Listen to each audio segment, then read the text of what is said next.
Thank you for joining us today.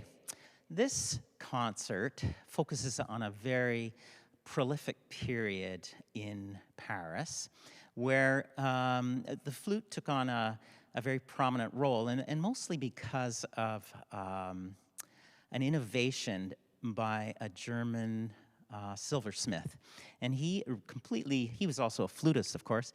He completely redesigned the flute and turned it into an instrument that could compete with the virtuosity of a violin, a piano, and give it a much bigger projecting sound. Now, flutes that were generally played on at that time were just made of wood.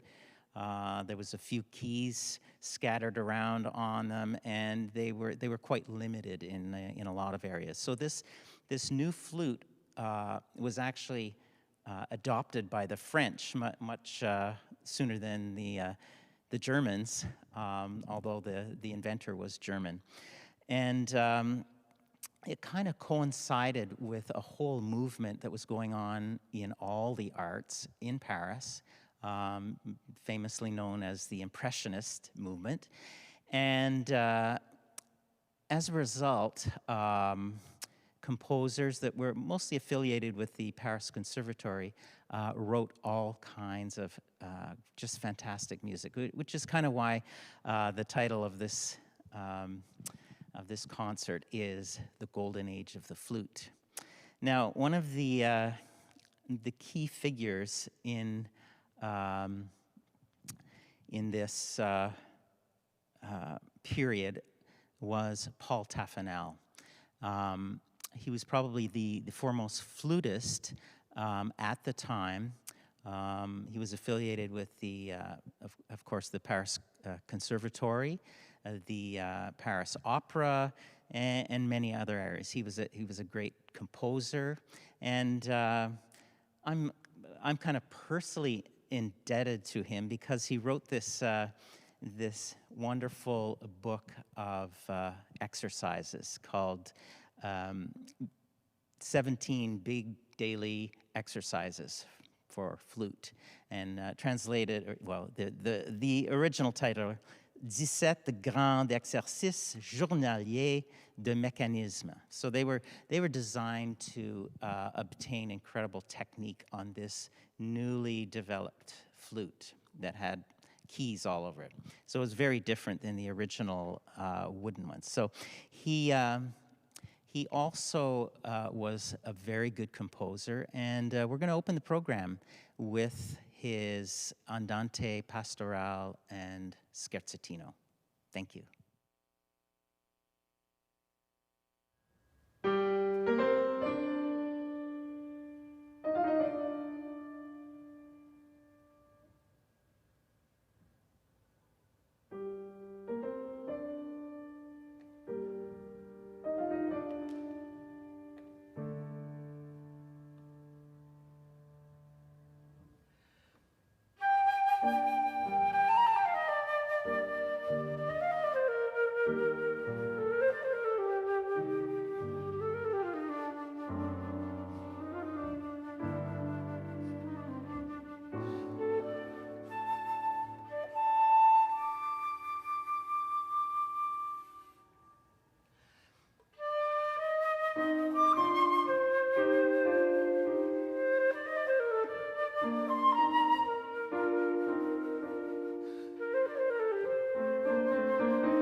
I'd like to introduce to you our pianist today, Jim.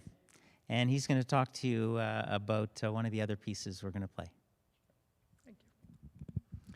So we're in the 18th century. There was a lot of dancing, just like there was continuing through the 19th century as well. And in particular, the English country dance was all the rage in the 18th century. And the French loved it, and they brought it to court. And Turner, of course, called it contredanse instead of country dance, contredanse. And then they brought it to Latin America, to Mexico, and the dance made its way all around. And in Cuba as well, they called it contradanza. And then they put in this wonderful little Cuban rhythm. That was one is very well known for any fans of the opera Carmen, is the Habanera. Bum, ba bum, bum, bum. So in Ravel wrote a piece of music. Back to the Paris Conservatoire. We're in 1907, and they need another. One of the voice teachers needs a particular etude for one of his low singers, and so he commissions Ravel to write.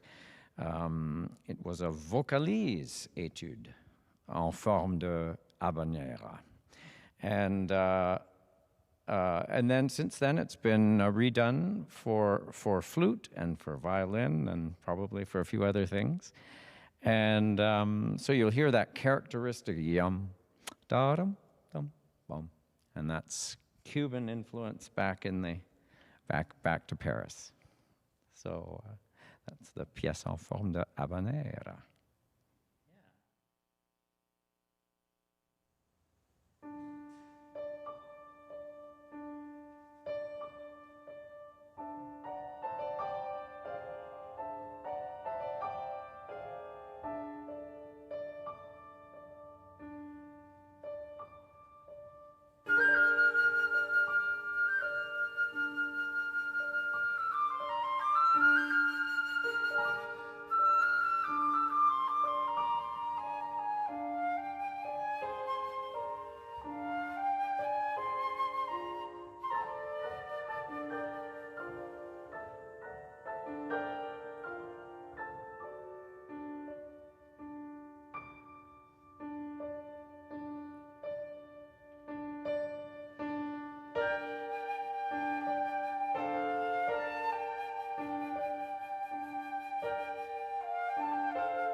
Most of the pieces on this program are single, standalone type of pieces. Now, the next piece we're going to play is a sonata, and it's written by the youngest composer of this group. His name is Francis Poulenc, and he was sort of the culmination of all this Renaissance and direction of impressionist music. And so Debussy came before him, and Ravel came before him. So he was perhaps looking back a little bit at the standard form. So sonata, meaning there's separate movements. So in this case, there's 3 separate movements that should be performed together as a unit. This piece is has become the most played sonata in the entire flute repertoire, and there's a very good reason for it. It's a beautiful sonata. It was written in 1956, 1957, and it was given its first premiere in America. And in Washington by the great French flutist Jean-Pierre Rampal. And now it has a little bit of connection for me, and was part of the inspiration on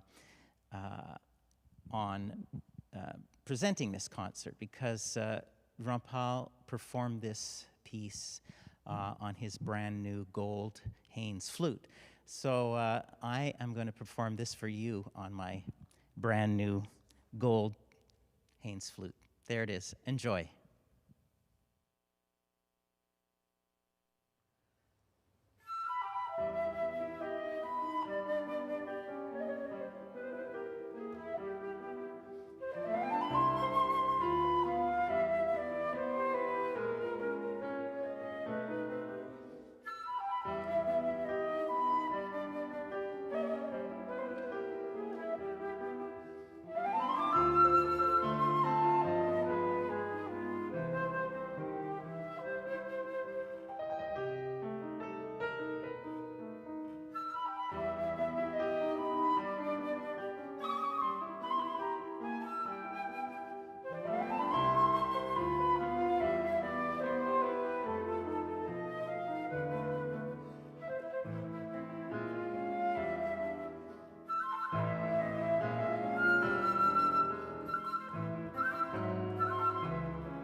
So Claude Debussy was probably one of the most well-known French composers of his time in France, in Paris. And we're going to play probably his most iconic orchestral pieces of all time. It's called L'après-midi d'un faune, or the afternoon of a faun.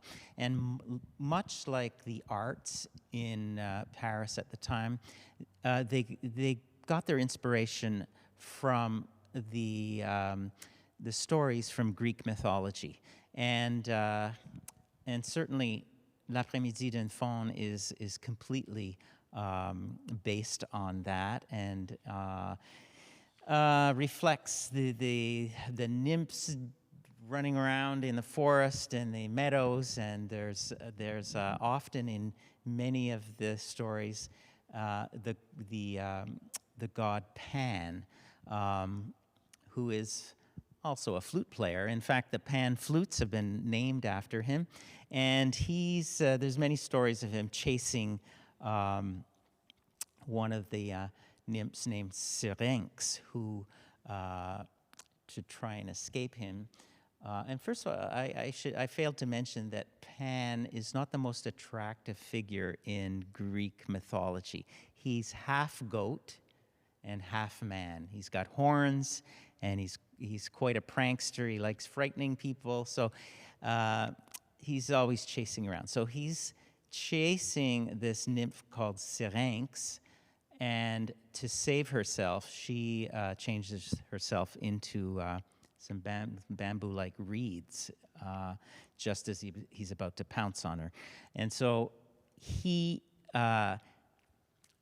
takes the reeds in frustration and fashions them into a flute called the pan flute. And the flutes, by the way, are also called syrinx in some cultures as well. So you're going to hear the flute very prominently in L'après-midi d'un faun. Originally it's an orchestral piece that features the flute very much so. It's almost borderline flute concerto with this gorgeous orchestral setting. So you will definitely hear that, and you'll hear all the imagery of the forest and the flutes and that sort of thing. Debussy, quite a few years later, wrote another piece which is just for solo flute. It's called Syrinx, and it was actually originally titled La Flûte de Pan, but because of some publication conflicts, the name was changed to Syrinx, I think, by the publisher. It is like a miniature version of L'après-midi d'un faun, and it very cleverly depicts the mood and the personality of Pan in all his pranks and things, and also the mood of the time. So it's probably one of the most famous flute solo pieces in the entire repertoire. Both the L'après-midi d'un faun and Syrinx were based on literary works. And in fact, the L'après-midi d'un faun was based on a poem written by Mallarmé at the time, and it's quite interesting to see that Debussy wrote the same number of bars in his orchestral piece as there are lines of poetry in the poem, and you can actually go through the score, listen to the recording, and you can practically line up each phrase of music to a line in the poem. It's really quite fascinating doing that, if you're so inclined.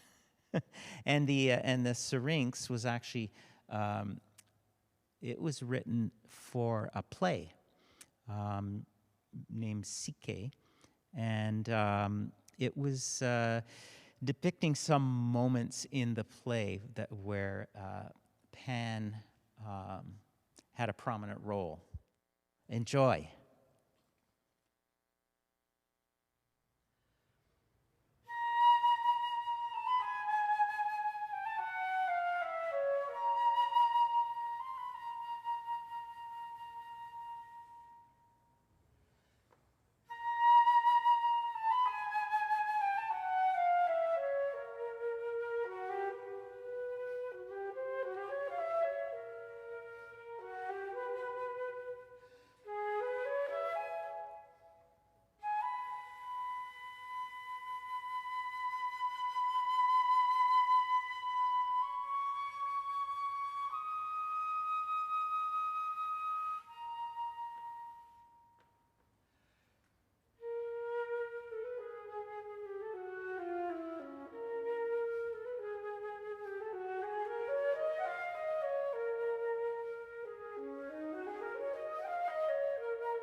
Okay, now another French composer at the time was Gabriel Fauré, and we're going to be playing two of his pieces. He was the head of the Paris Conservatory, as many of the composers today, they were often affiliated in some way because it was kind of a hub of learning and knowledge and new music. So this piece, titled Morceau de concours, or test piece, was one that he wrote for the students at the Conservatoire, and each flute student would be required to play this as part of their exam. Now, up until Fauré, much of the emphasis was on technical facility. Fauré thought that what was lacking in all these test pieces was musicality and phrasing and tone production. So he wrote this piece mostly to look at that, or to examine that part of music. So that's what it is. You're going to hear a beautiful melody and very flowing, and it's quite a simple tune, but it does have its difficulties. The other Fauré piece is similarly is what he was known for, is his beautiful melodies, and this one is Berceuse. It was originally written for violin and piano, and has been transcribed for flute, and it's played on a lot of different instruments because it's such a gorgeous piece. Berceuse, as you know, is a lullaby.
I'd like to thank you all for listening and look forward to seeing you at Gallery Players concerts in St. Catharines and Niagara region. And I look forward to seeing you live. Thank you.